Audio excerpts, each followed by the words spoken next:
देखिए, भूगोल की सामान्य अध्ययन की श्रृंखला में हम लोग एस्ट्रोनॉमी का अध्ययन कर रहे हैं। इसके पहले एस्ट्रोनॉमी पर 2 वीडियो आ चुके हैं।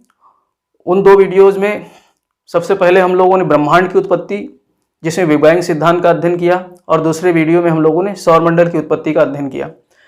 और सौरमंडल में जो ग्रहों की व्यवस्था है वो सब हम लोगों ने इसके पहले अध्ययन कर लिया है। तो इसके डिस्क्रिप्शन बॉक्स में जाकर के आप लोग उन दोनों वीडियोज़ के लिंक दिए हुए हैं, उन्हें आप देखिए पहले।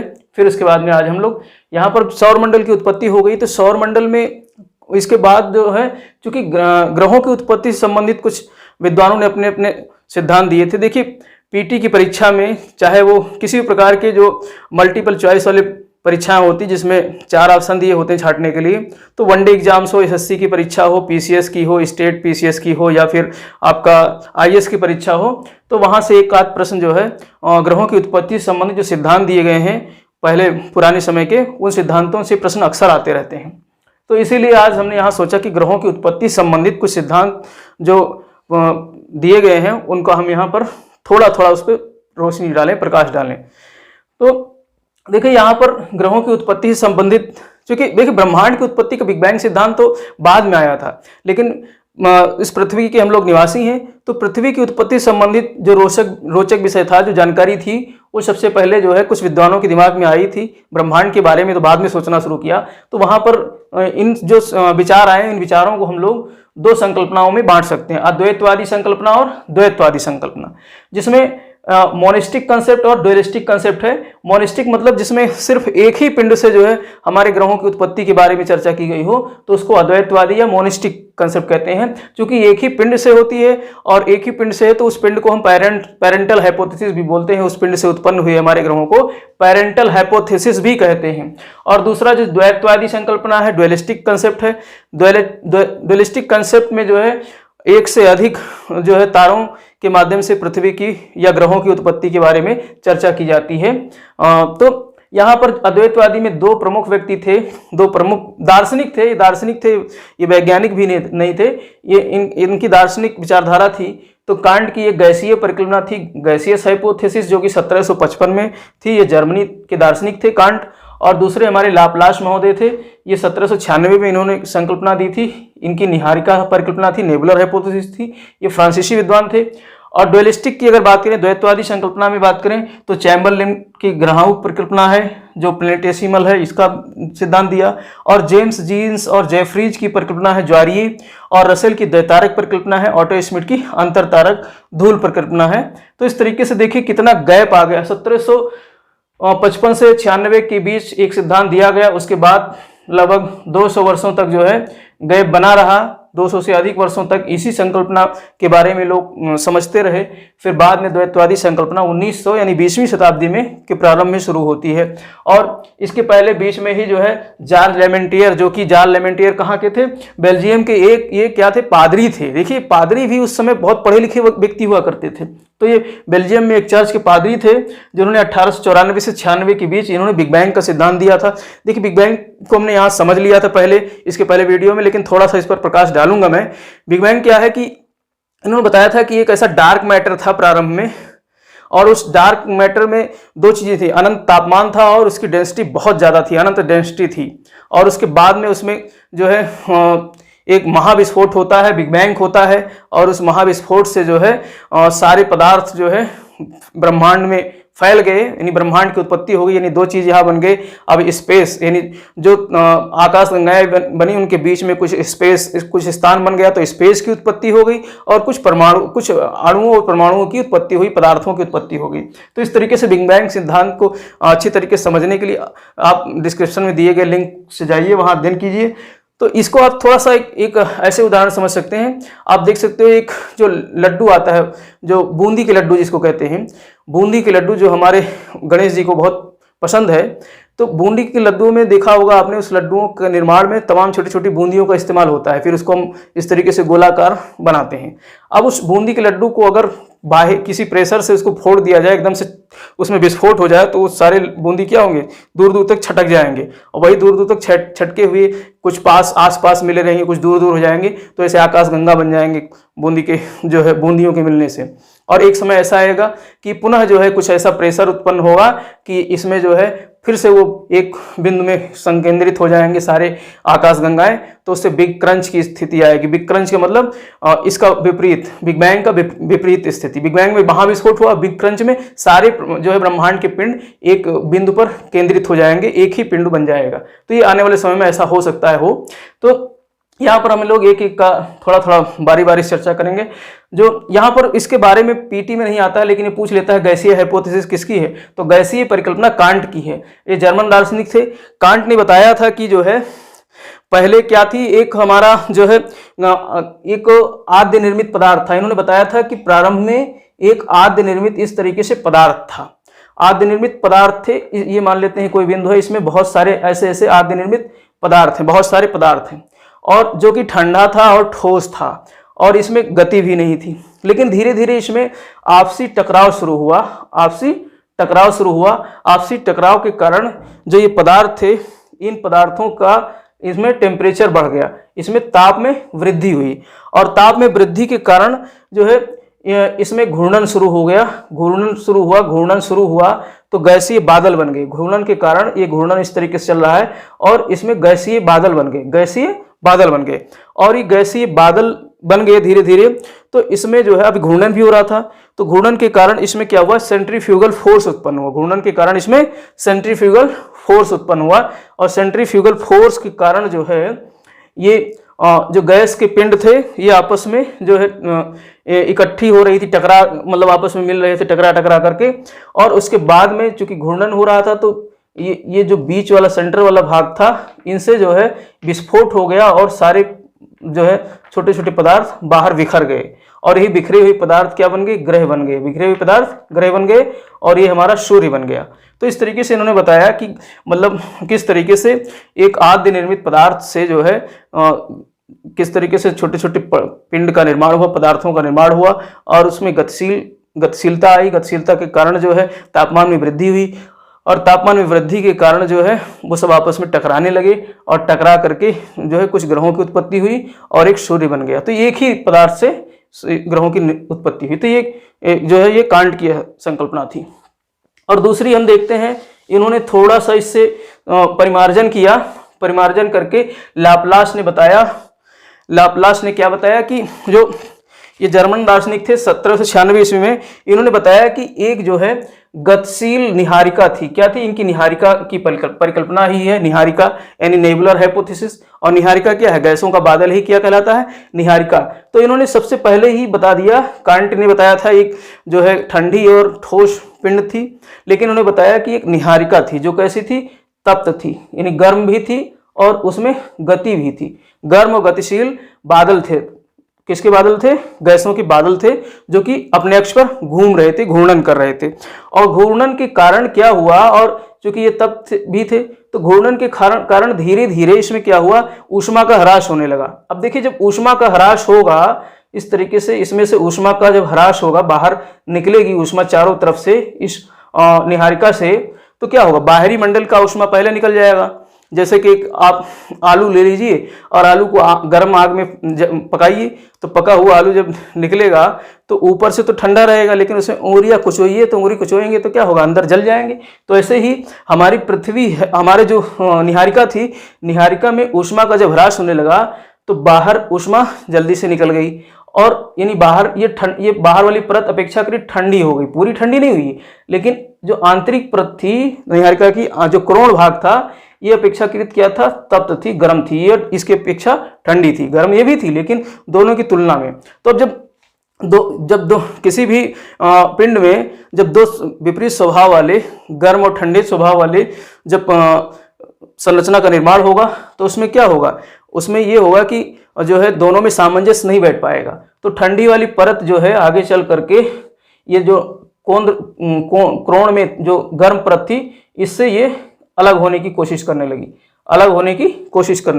तो ये अलग होकर के इससे कोण से बाहर निकल कर एक छल्ला बन गया। इस तरीके से इस छल्ले के विखंडन से 9 ग्रहों की उत्पत्ति हुई, और जो बीच वाला कोण भाग था ये गर्म था, यही क्या बन गया, सूर्य बन गया। और ये छल्ले जो अलग हुए थे, ये 9 ग्रह बन करके और सूर्य का चक्कर लगाने लगे। तो इस तरीके से इन्होंने बताया कि निहारिका से जो है हमारे 9 ग्रहों की उत्पत्ति हुई।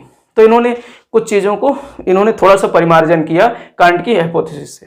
तो ये तो हमने पढ़ा यहाँ पर अद्वैतवादी संकल्पना। अब हम लोग यहाँ पर अध्ययन करेंगे द्वैतवादी संकल्पना के बारे में। द्वैतवादी संकल्पना जिसमें चैम्बरलिन की ग्रहाणु संकल्पना है। चैम्बरलिन की ग्रहाणु संकल्पना जो 1905 ईस्वी में दिया गया था, इन्होंने बताया कि एक गतिशील जो है ठोस व शीतल पिंड थी। एक गतिशील जो है ये ठोस और शीतल एक पिंड थी, जो कि ये प्रारंभ में ये गति, इसमें गति भी थी, अपने अक्ष पर ये घूम रही थी, अपने अक्ष पर घूम भी रही थी और ये ठोस थी और ठंडी थी। लेकिन इन्होंने बताया कि इसके पास से एक विशालकाय तारा गुजरा। इसके पास से एक, मान लेते हैं एक विशालकाय तारा, इस तरीके से इसके पास से इससे बड़ा जो पिंड था, इससे बड़ा एक विशालकाय तारा गुजरा। विशालकाय तारा, तो विशालकाय तारा जब इसके पास से गुजरा तो इसमें क्या उत्पन्न हुआ, इसमें जो है इसका आकर्षण उत्पन्न हुआ। ये चूंकि बड़ी पिंड थी और ये इसकी अपेक्षा छोटी पिंड थी, तो विशालकाय तारा के कारण क्या हुआ कि ये तो आगे चला गया, ये निकल गया, ये बाहर निकल गया, लेकिन अपनी गुरुत्वाकर्षण शक्ति से इसको प्रभावित किया। और ये जो मूल पिंड थी, जो ये पहले से जो गतिशील पिंड थी, इस गतिशील पिंड का विखंडन हो गया। इस गतिशील पिंड का विखंडन हो गया, इस तरीके से चारों तरफ ये टूट गए। और जो बीच का पिंड था, जो मूल पिंड था, बीच का जो मूल पिंड था वो बचा रह गया और इसके चारों तरफ छोटे छोटे जो है टुकड़े, ठोस टुकड़े अलग हो गए। और उन ठोस टुकड़ों में अब क्या हुआ, गुरुत्वाकर्षण और जो है संघनन के कारण संघनन और गुरुत्वाकर्षण शुरू हुआ उन जो है छोटे छोटे पिंडों में। तो ये पिंड जो है अब क्या हो गए, ग्रहाणु बनने लगे। क्या बन गए, ग्रहाणु बन गए, प्लेंटेसिमल बन गए। यही प्लेंटेसिमल मतलब छोटे छोटे ठोस पदार्थ अभी आपस में जो है संघनित होने लगे, आपस में टकरा टकरा करके। इस तरीके से दो पिंड मिल गए, टकरा कर एक बन गया, दो मिलकर के एक बन गए। तो ये ग्रहाणुओं से जो है बाद में फिर क्या हुआ, मूल पिंड जो था वो सूर्य बन गया। मूल पिंड जो ये था बीच वाला, वो सूर्य बन गया। और ये ग्रहाणु जो आपस में मिलकर के क्या बन गए, 9, इस तरीके से 9 ग्रह बन गए। 9 ग्रह बन गए, 1 2 3 4 5 6 7 8 और 9 ग्रह बन गए। तो इस तरीके से ग्रहों की उत्पत्ति कैसे हुई, ग्रहाणुओं के सम्मिलन से हुई है। ऐसा किसने बताया, चैम्बरलिन ने 1905 ईस्वी में बताया। अब इसमें थोड़ा सा परिमार्जन करते हुए जेम्स जीन्स और जो है जेफ्रीज महोदय ने एक ज्वारीय परिकल्पना दी। जेम्स जीन्स और ज्वारीय परिकल्पना ने, इन्होंने बताया कि जो जेम्स जीन्स की ज्वारीय टाइडल परिकल्पना थी 1919 में, और जेफ्रीज ने बाद में संशोधन किया 1929 में। इन्होंने बताया कि सूर्य जो था, सूर्य उसमें तो इन्होंने बताया था कि इस एकदम से मतलब ग्रहाणु नहीं बने थे। इन्होंने बताया कि सूर्य इस तरीके से चमक रहा है। सूर्य एक तारा था जो कि सन था, और इस सन के पास से एक जो है विशालकाय तारा या फिर अप्रोचिंग स्टार कह सकते हो, एक विशालकाय तारा गुजरा। विशालकाय तारा गुजरा, ठीक है, इसके जो है ऑर्बिट से निकल करके, पास से निकल करके गुजरा। तो अब इसके गुरुत्वाकर्षण से इसमें पूरी तरीके से मतलब ये पिंड नहीं टूटा, बल्कि इसमें एक फिलामेंट निकल गया। क्या निकल गया, इसके प्रभाव से एक फिलामेंट, इस तरीके से फिलामेंट, यानी इधर का सूर्य की तरफ का, यानी विशालकाय तारे की तरफ का, विशालकाय तारा है, इसकी तरफ से गुरुत्वाकर्षण के कारण सूर्य में उभार उत्पन्न हो गया। और ये उभार क्या कहलाया, फिलामेंट कहलाया। क्या कहलाया, फिलामेंट।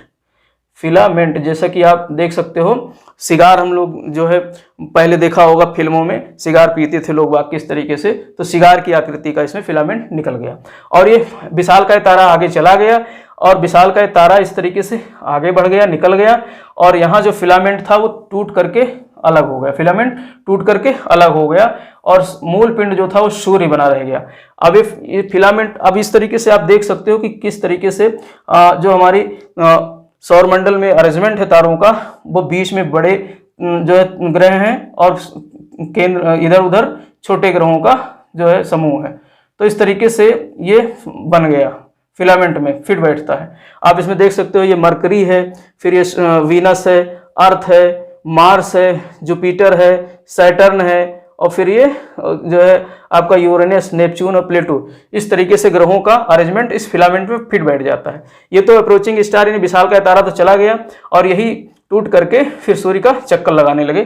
तो इसमें थोड़ा सा जेफ्रीज ने परिमार्जन भी किया था, तो ये इस तरीके से जेम्स जीन्स की ज्वारीय परिकल्पना थी, यानी कि ज्वार के कारण, विशालकाय तारा के ज्वार के कारण सूर्य में फिलामेंट बना और फिलामेंट जो है उसमें से 9 छल्ले बन गए, 9 ग्रह बन गए। अब आगे हम लोग अध्ययन करेंगे रसेल की द्वैतारक परिकल्पना। रसेल की द्वैतारक है, इसको बाइनरी थ्योरी भी कहते हैं, जो कि 1937 में दी गई।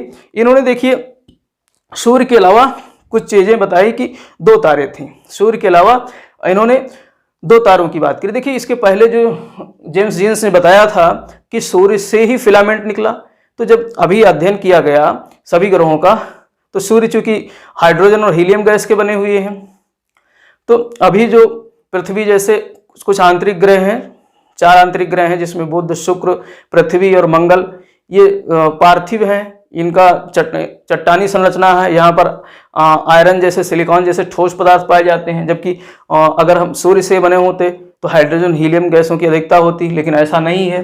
तो इसलिए इस समस्या का समाधान ढूंढने के लिए रसेल महोदय ने क्या किया, द्वैतारक परिकल्पना, यानी अब 2 तारों की संकल्पना की। इन्होंने बताया कि सूर्य तो था ही, इन्होंने बताया कि सूर्य तो इस तरीके से था, यहाँ पर सूर्य एक इस तरीके से था, लेकिन इसके अलावा एक साथी तारा आया, इसके अलावा एक साथी तारा भ्रमण करते हुए पहुंचा, साथी तारा भ्रमण करते हुए अपने ऑर्बिट में यहाँ पहुंचा, और ये जो है पहुंच रहा था। फिर एक अप्रोचिंग स्टार जो है, इस तरीके से एक अप्रोचिंग स्टार भी यहाँ से पहुंचता है। ये साथी तारा है जिसको कंपेनियन स्टार कह सकते हैं, और ये अप्रोचिंग स्टार जो है पहुंचा यहाँ पर भ्रमण करते हुए, एक विशालकाय तारा पहुंच गया। इस तरीके से ये अप्रोचिंग स्टार था, यहां से पहुंचा। तो अब ये सूर्य पे इसका प्रभाव तो नहीं पहुंचा, ये दूर था, साथी तारा भी सूर्य से दूर था, और ये विशालकाय तारा तो सूर्य से और ज्यादा दूर था। तो इस तरीके से जो इसने गुरुत्वाकर्षण खींचा तो साथी तारे की तरफ जो है ज्यादा लगा, सूर्य की तरफ नहीं लगा। तो साथी तारे से क्या उत्पन्न हुआ, यहां से बल्ज उत्पन्न हुआ। जैसा कि बल्ज जो जेम्स जीन्स ने बताया था सूर्य से उत्पन्न हुआ था, तो सूर्य से न उत्पन्न होकर के बल्कि साथी तारे से, इसके गुरुत्वाकर्षण से ये बल्ज उभार उत्पन्न हुआ। इस तरीके से ये बल्ज जो है साथी तारे का निकला। तो साथी तारा तो अब चला गया, विशालकाय तारा तो चला गया, और साथी तारा क्या हुआ कि बल्ज निकल आया, फिर ये पूरा बल्ज बन गया। इस तरीके से ये पूरा खींच करके बल्ज बन गया, और यही बल्ज बन करके फिर इस तरीके से जो है टूट गया, और ये टूट करके 4 ग्रह जो है इधर बन गए और 4 ग्रह इधर बन गए। तो इस तरीके से इस बल्ज में बीच में बृहस्पति जो कि बड़ा ग्रह बन गया, और इसके इधर छोटे छोटे ग्रहों की उत्पत्ति हो गई। तो ये तो चला गया, अब सूर्य बचा। तो ये सूर्य के आकर्षण में, प्रभाव में आकर के ये सूर्य की परिक्रमा करने लगे। तो इस तरीके से 9 ग्रहों की उत्पत्ति बताई रसेल महोदय ने द्वैतारक सिद्धांत के माध्यम से। अब इसके बाद में हम लोग देखेंगे ऑटो श्मिट का अंतर तारक धूल परिकल्पना, इंटरस्टेलर हाइपोथेसिस है किसकी, ऑटो श्मिट की। ऑटो श्मिट की जो है ये धूल परिकल्पना क्या थी कि इसमें क्या हुआ, इससे पहले एक छूट गया है यहाँ पर, होयल और लिटिलटन, होयल महोदय और लिटिलटन महोदय का थोड़ा सा समझ लीजिए। होयल और लिटिलटन महोदय का ये जो है अभिनव तारा सिद्धांत था। कौन सा सिद्धांत था, अभिनव तारा सिद्धांत, नोवा एक्सप्लोजन। तो इन्होंने बताया कि एक तो सूर्य था, एक सूर्य था, सन था, और इसके पास में एक नोवा था। एक क्या था, नोवा था, नोवा, ठीक है, अभिनव तारा था। और ये अभिनव तारा जो है गैसों का बना हुआ था, और सूर्य के आकर्षण से इसमें जो है फैलाव शुरू हो गया। ये सूर्य के चारों तरफ इस तरीके से, ये सूर्य के चारों तरफ ऐसे गैस के बादल घूमने लगे, और गैस के बादल घूमने लगे। कैसे गैस के बादल हुए, इसमें एक्सप्लोजन हुआ, सुपरनोवा हुआ, सुपरनोवा एक्सप्लोजन हुआ।